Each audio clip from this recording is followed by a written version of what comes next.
Bem, agora vamos resolver o exercício 6 do capítulo 11 do livro do Alcuno, que é um exercício bem interessante, porque é uma aplicação da primeira lei da termodinâmica. Então vamos lá ao exercício 6. Uma pessoa de 70 kg subiu a pé em 3 horas uma montanha de 1000 metros de altura. Durante essa subida, essa pessoa consumiu O2 a uma taxa de 2 litros por minuto. Uma dieta típica, segundo a tabela 11.1, libera 4,9 quilocalorias por litro de O2. É dado a constante gravitacional e calcule então o trabalho externo realizado por essa pessoa. Bem, ela subiu a uma altura de 1000 metros. Daí ela realizou um trabalho porque ela elevou o peso do seu corpo a uma altura de 1000 metros. Daí nós podemos então calcular no item A, o trabalho é igual força vezes deslocamento, a força é a força-peso que é dado por mg e o deslocamento é a altura h, ou seja, trabalho igual a mgh, então vai ser a massa, que é 70 quilos, a constante gravitacional, vezes a altura, e deu esse valor aqui em joules. Então essa é a resposta, 6,86 vezes 10 a 5 elevado a 5 joules. No segundo item, ele pede para calcular a potência média com que foi realizado esse trabalho. Bom, a potência média então é dada pelo trabalho dividido pelo tempo. Daí eu tenho então o trabalho que foi calculado no item A e o tempo eu tenho que transformar em segundo para obter em unidades de watts, que é joules por segundo. Bom, o intervalo de tempo que ele realizou esse trabalho foi de 3 horas. Então seria 3 vezes 3.600 segundos. Isso então deu 63,5 watts. No item C, ele pede para calcular a eficiência com que foi realizado o trabalho externo, calculado no item A. Então, a eficiência ela é dada pela letra eta, que é igual ao trabalho agora dividido pela energia gasta. E o trabalho a gente já calculou. Deu isso aqui, mas eu posso converter isso aqui em quilocalorias. Então, se eu multiplicar aqui 1 quilocalorias por 4.186 joules, eu estou multiplicando por 1. E daí então eu tenho o resultado de 163,9 quilocalorias, isso corresponde ao trabalho. Agora eu preciso então do ΔE, ou seja, quanto que essa pessoa gastou para subir a montanha. Daí o que ele me deu é a taxa com que ele respirou, que é 2 litros de O2 por minuto, e ele me deu também a liberação de energia por litro de O2 respirado. Aí então eu tenho aqui a taxa de gasto de O2 são 2 litros de O2 por minuto. Agora eu vou transformar isso aqui em horas, né?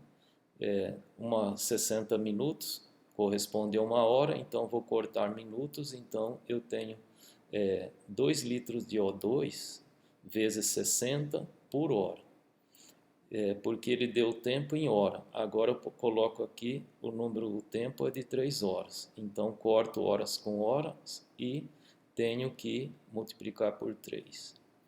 Agora eu tenho aqui então a energia liberada por litro de O2. Veja que cada litro de O2 aqui vai liberar essa energia. Eu vou cortar litro de O2 aqui, cortar aqui também, de modo que já ficou tudo convertido em quilocalorias.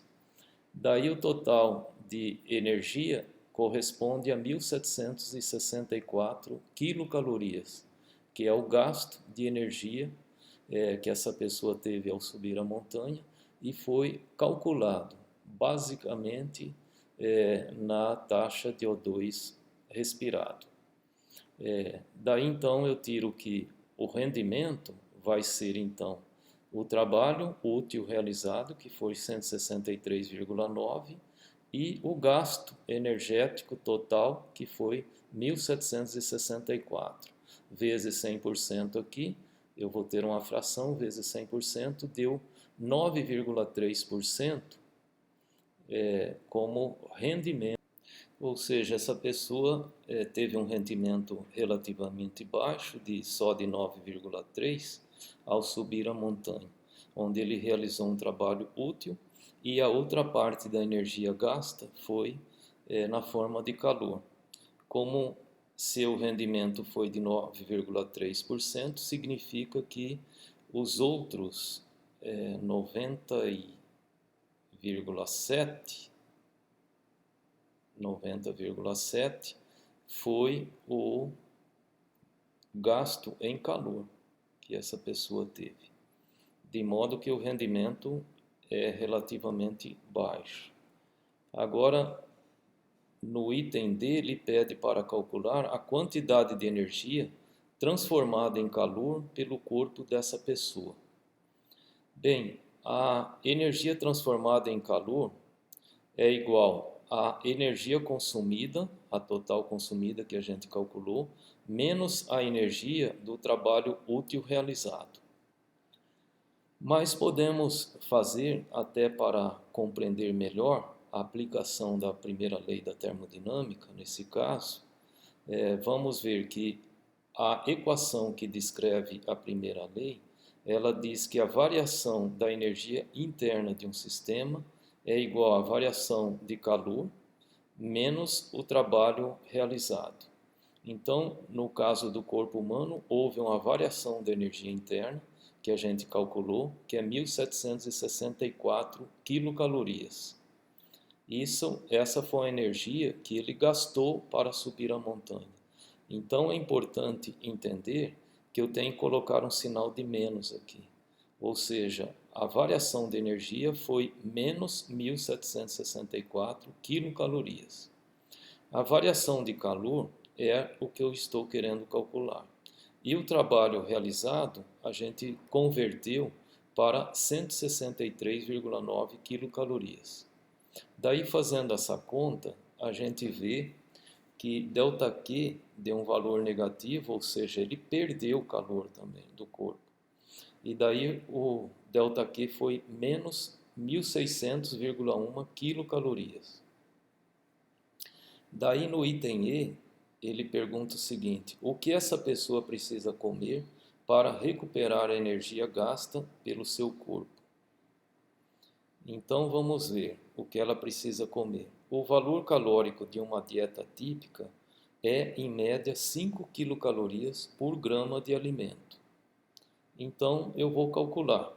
Se ela gastou um total de 1.764 quilocalorias e cada grama de alimento tem 5 quilocalorias, então esse cálculo dá 352,8 gramas de alimento. Se essa pessoa for no self-service e mandar pesar essa quantidade de alimento de uma dieta típica, ela vai estar repondo a energia gasta nessa caminhada e daí o seu peso corporal será mantido.